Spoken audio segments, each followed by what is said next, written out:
Malam ini kita sudah memasuki malam yang ke-17 Ramadan. Itu artinya sudah lebih dari separuh di bulan Ramadan ini kita lalui. Ya. Pada tanggal 17 Ramadan ini tercatat dan diabadikan dalam Al-Quran bahwa Syahrul Ramadan alladzi unzila fihi al-Quran hudan linnas. Dalam Quran surah Al-Baqarah bahwa pada bulan Ramadan itu Allah pilih untuk diturunkannya Al-Quran ke bumi ini. Sebagai apa? Sebagai petunjuk manusia. Ya, petunjuk manusia. Artinya bukan hanya agama Islam saja yang berhak mempelajari Al-Quran. Orang di luar Islam pun berhak untuk mempelajari isi Al-Quran.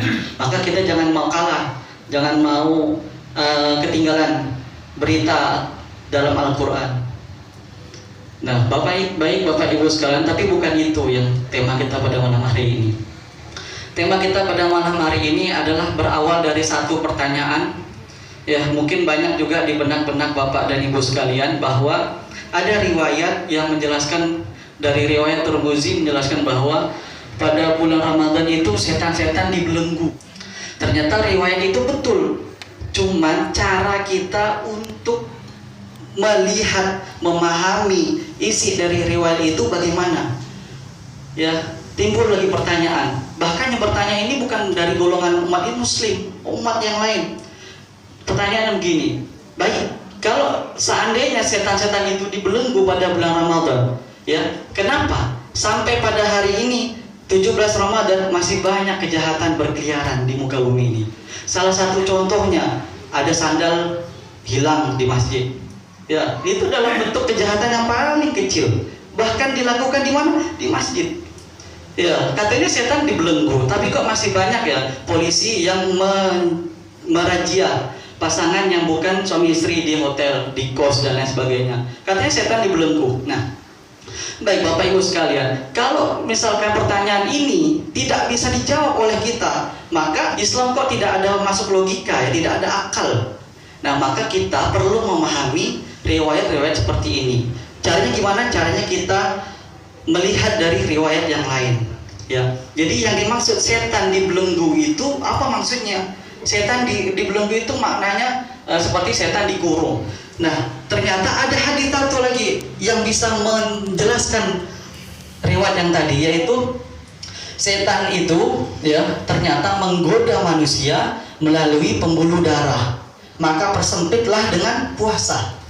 Nah, ternyata yang dimaksud belenggu itu yaitu kita membelenggukan diri kita sendiri dengan cara berpuasa, sehingga persempitlah dia dengan berpuasa. Sehingga ketika kita berpuasa, setan-setan yang di dalam hati kita semua itu akan sempit menggoda kita.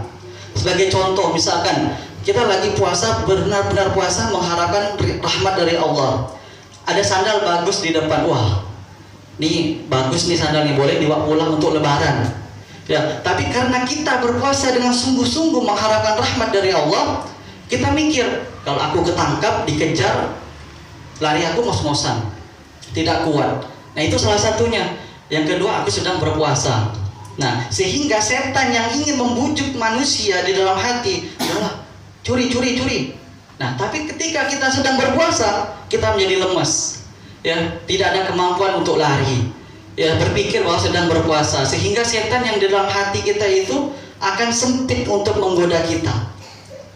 Nah, sehingga apa yang kita lakukan, setan tidak akan bisa mengganggu manusia. Contoh lagi yang kedua, ketika kita berpuasa dengan sungguh-sungguh, ya, ada tetangga beli motor baru, langsung kita dengki, langsung keringat dingin, ya.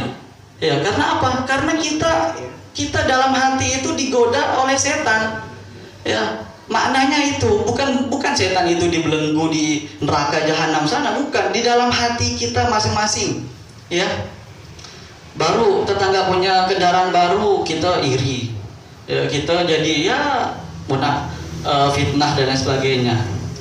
Ya, jadi ternyata diri kita sendiri yang membelenggukan setan-setan yang ada dalam diri kita masing-masing. Baik, mungkin hanya sedikit. Jadi kesimpulannya adalah ternyata setan yang dibelenggu itu adalah setan yang di dalam diri kita. Sudah pasti orang-orang yang melakukan kejahatan pasti sudah dan dipastikan mereka tidak berpuasa. Berpuasa pun tidak sungguh-sungguh. Wallahu alam bishawab. Jadi kalau ada pertanyaan Anda seperti ini, jawab. Yang melakukan kejahatan itu bukan orang yang termasuk orang yang berpuasa. Karena kalau orang yang berpuasa tidak akan mungkin. Jadi kita bisa melangkal pakai logika kita. Karena Islam ini Pak, Bu, Islam tidak boleh dibantah. Kalau kita berikan dalil, tidak percaya dengan dalil, nah maka kita pakai logika untuk menghancurkan pikiran-pikiran mereka. Baik, mudah-mudahan ada bermanfaat. Wabillahi taufiq wal hidayah. Wassalamualaikum warahmatullahi wabarakatuh.